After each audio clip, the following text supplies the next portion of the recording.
Before the doctors could even tell me whether I would ever walk again, a quiet nurse stepped into my hospital room, stared at my bruised and broken face for several long seconds, and asked 5 words that completely changed my life.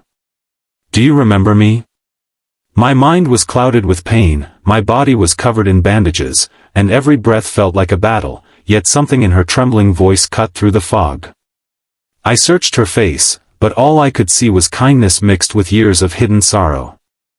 I had no idea that the answer to her question would uncover a forgotten chapter of my past and remind me that even the smallest act of compassion can return when you need it the most. If you believe kindness always finds its way back, please take a moment to like this video, leave a comment telling us where you're watching from, share this story with someone who still believes in second chances, and subscribe to the channel for more emotional stories that stay with you long after they end. My name is Daniel Harper, and until the accident, I believed I had everything under control. I was 46 years old, owned a successful construction company, drove a luxury pickup truck, and measured my life by deadlines, contracts, and numbers on spreadsheets. My friends admired my work ethic, but the truth was much darker than anyone realized. I had slowly become a stranger to the people who mattered most. My wife had passed away 6 years earlier after a long battle with cancer, leaving me to raise our teenage son, Ethan. Instead of becoming closer to him through our shared grief, I buried myself in work because work was easier than facing an empty house filled with memories. Every promotion, every completed building, every larger paycheck felt like another brick in a wall protecting me from heartbreak. Unfortunately, that same wall also kept everyone else out. Ethan rarely complained, but I could see disappointment in his eyes every time I missed another school event or canceled another weekend together because an important client needed my attention. I kept promising that things would slow down next month, after the next project, after one more contract. Months turned into years, and those promises became meaningless. Looking back, I realized life had been warning me for a long time that I was running in the wrong direction. I simply refused to listen. The accident happened on a rainy Thursday evening in late October. The roads were slick, visibility was poor, and I had already ignored 3 phone calls from Ethan asking if I would still make it home for dinner. I was determined to finish one last meeting before heading back. As I drove along the highway, exhausted after another 14-hour day, my phone buzzed once more on the passenger seat.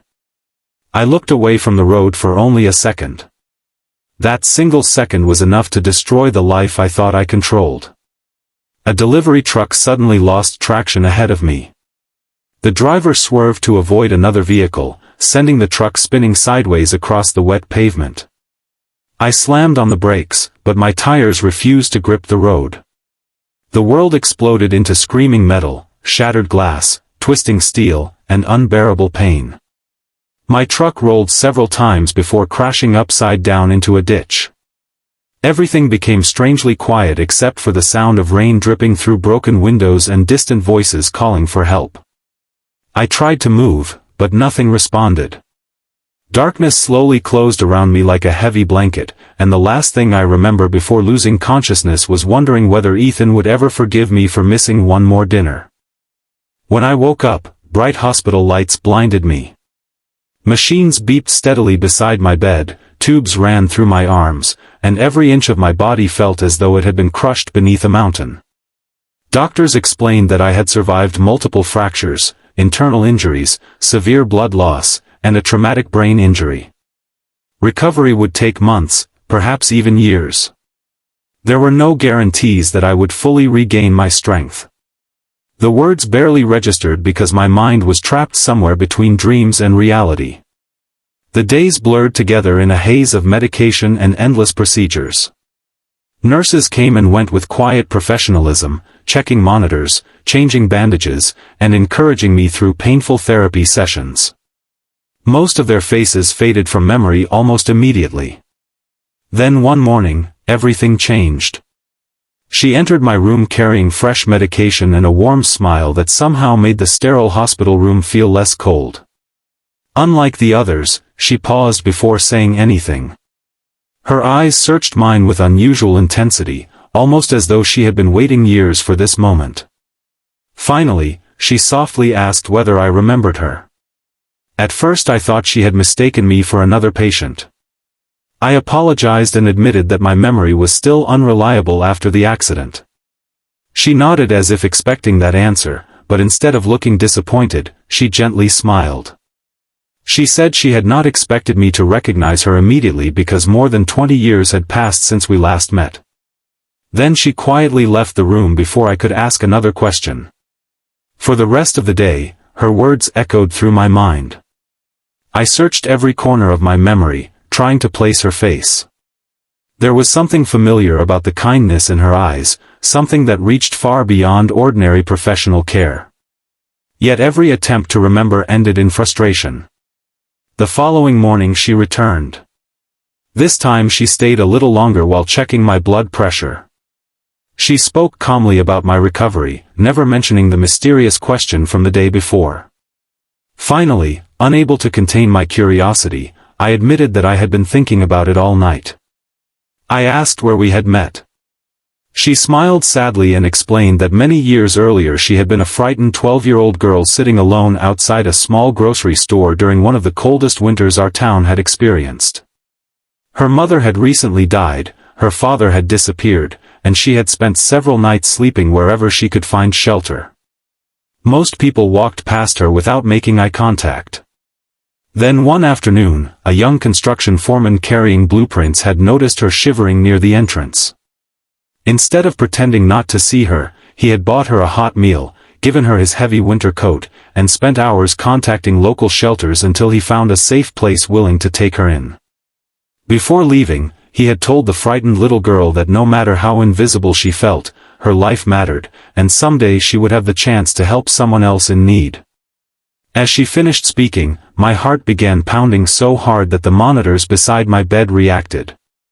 Images I had completely forgotten suddenly rushed back with incredible clarity. I remembered the snow falling that afternoon, the oversized coat hanging awkwardly around a tiny girl, and the terrified expression slowly changing into cautious hope after someone finally stopped to care. Back then I had been newly married and struggling financially myself. I had almost walked past her because I was late for an appointment. Something inside me had simply refused to keep walking. I never learned what happened afterward because life moved on, bringing work, family, responsibilities, and eventually unimaginable loss. The memory had disappeared beneath decades of busyness. Now that forgotten child was standing beside my hospital bed wearing a nurse's uniform, helping save my life one day at a time. The realization overwhelmed me in a way I cannot fully describe. Tears rolled down my face before I even noticed I was crying. For years I had convinced myself that my life was defined by business success, financial achievements, and endless work. Yet the one action that truly mattered had been something I barely remembered doing. It had taken only a few hours of compassion to alter the direction of another human being's entire future. She gently explained that after entering the shelter, she had been placed with a loving foster family who encouraged her education. Inspired by the stranger who had treated her with dignity instead of pity, she had dedicated herself to becoming a nurse so she could offer others the same hope she had once received. She admitted that when she first saw my name on the patient list after the accident, she wondered if it could possibly be the same man. The moment she walked into my room, she knew.